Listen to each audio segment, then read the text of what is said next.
Bagaimana caranya peningkatan kapasitas fiskal PAD tersebut?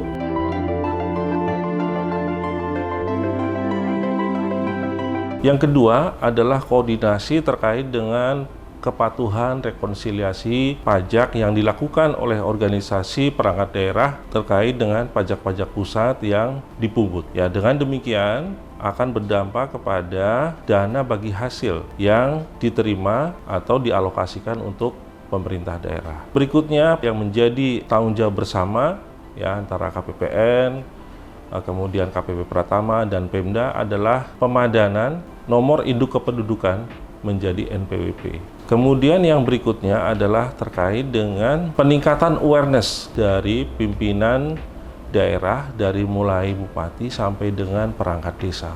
Dan ini sangat direspon positif oleh pemerintah daerah baik Kabupaten Ketapang maupun Kabupaten Kayong Utara. Dalam kesempatan tersebut kami dari KPPN menyampaikan bagaimana urgensi dari belanja pemerintah untuk peningkatan laju perekonomian regional.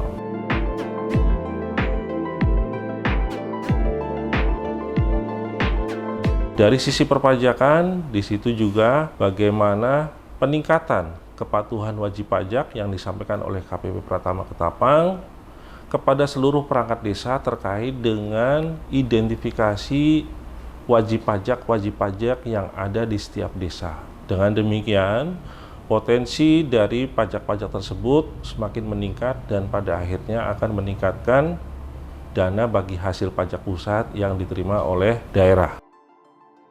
Kemudian, dalam acara penandatanganan berita acara rekonsiliasi pajak pusat, ya, kami dan pelayanan pajak Pratama Ketapang menyampaikan beberapa evaluasi yang antara lain peningkatan pajak pusat yang tidak selaras dengan laju pertumbuhan pajak daerah. Dalam menjamin kelancaran penyaluran dana desa, pengawasan terhadap kelancaran proses penyaluran dana desa, kami sangat didukung oleh Pemda dan secara preventif dan edukatif kami juga didukung oleh institusi kepolisian dan kejaksaan. Sejauh ini efektivitas dari inisiatif ini ya sangat membantu bagaimana kelancaran dan percepatan penyaluran dana desa di 2 kabupaten tersebut.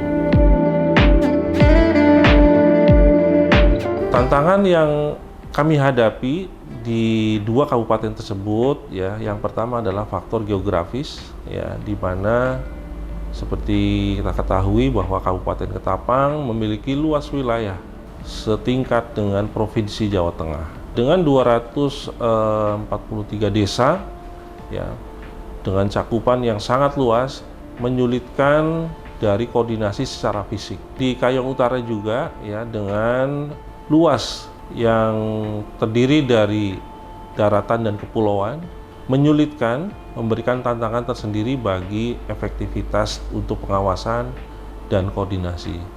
Tapi dengan dukungan dari pemerintah daerah, dukungan dari institusi kepolisian dan kejaksaan, ya, kami bisa sangat terbantu dalam proses mengakselerasi dan menyalurkan dana desa secara tepat waktu sampai tuntas sesuai dengan seluruh tahapannya.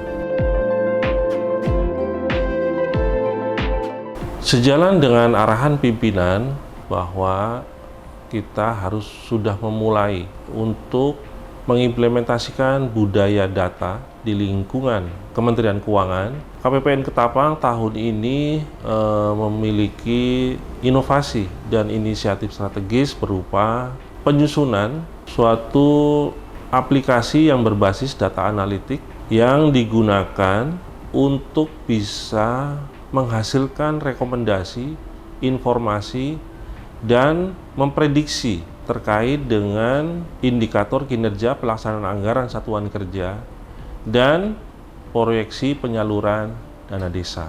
Implementasi data analitik ini dilatar belakangi oleh berbagai permasalahan satuan kerja yang dari tahun ke tahun ya masih berulang dan tidak dapat kami prediksi, sehingga kami tidak bisa secara efektif untuk memberikan solusi-solusi terkait dengan BIMTEK, dengan FGD, terkait dengan asistensi yang dibutuhkan oleh setiap satker. Sehingga dengan data analitik ini kami bisa melakukan profiling terhadap profil setiap satuan kerja, pola perilaku anggarannya, sehingga kami bisa memprediksi dan kami bisa memberikan treatment yang tepat.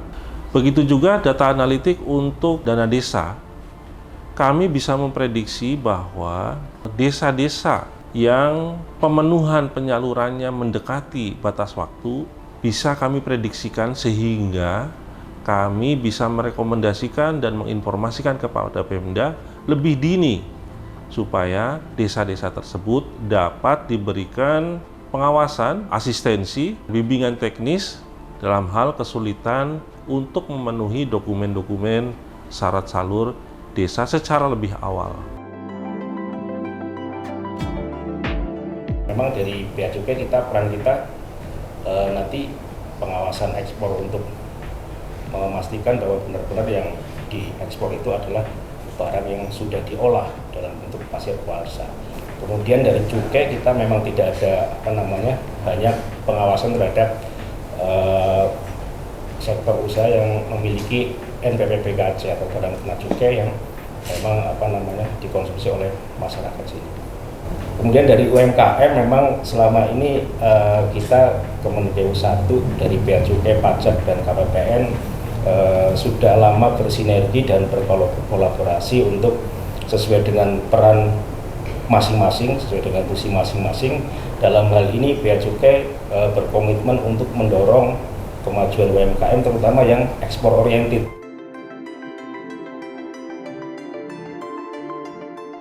Dari sisi penerimaan kita ada namanya joint program, dan program ini dalam rangka menggali potensi wajib pajak. Kewajiban perpajakan dari pemanfaatan dana desa itu bisa kita pantau juga lebih cepat. Nah, yang kedua juga kolaborasi terkait dengan dana APBD, ya kan, terkait dengan kewajiban pajak pusatnya, dan itu setiap bulan atau setiap triwulan juga dilaporkan ke KPPN, dan KPPN juga memberikan informasi atau laporan juga kepada pemerintah daerah dan juga ditembuskan kepada kami. Nah, ini membuat percepatan juga dalam rangka rekonsiliasi atas kewajiban pajak-pajak pusat tadi. Artinya kolaborasi sinergi kami selama ini itu bisa menghasilkan peningkatan capaian penerimaan pajak. Kami BPKAD Kabupaten Ketapang menyampaikan ucapan terima kasih dan penghargaan kepada Kemenq 1 Kabupaten Ketapang atas sinergisitas selama ini, sehingga pencapaian realisasi dana desa, dana transfer ke daerah tahun 2022 dan 2023 sangat baik. Hari ini kondisi pencapaian dana desa dari 253 desa yang ada di Kabupaten Ketapang, tinggal 11 desa yang belum tersalurkan, dan ini sangat pencapaian yang cukup baik dibandingkan dengan tahun-tahun sebelumnya.